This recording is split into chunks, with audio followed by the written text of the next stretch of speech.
គេមកហើយណាគេពួកឯងគិតមើលទៅប្រហែលថ្ងៃមុននេះ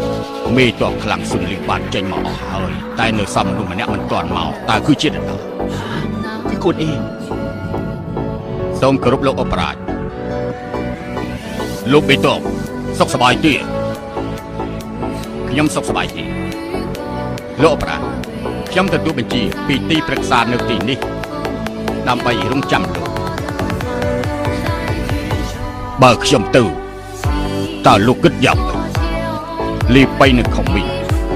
មិនលើកលែងឲ្យលោកទេទោះជាពួកគេលើកលែងឲ្យលោកចៅអ៊ីនិងសុនឈៀនដែលនៅជាងតុងក៏មិនលើកលែងឲ្យលោកដែរ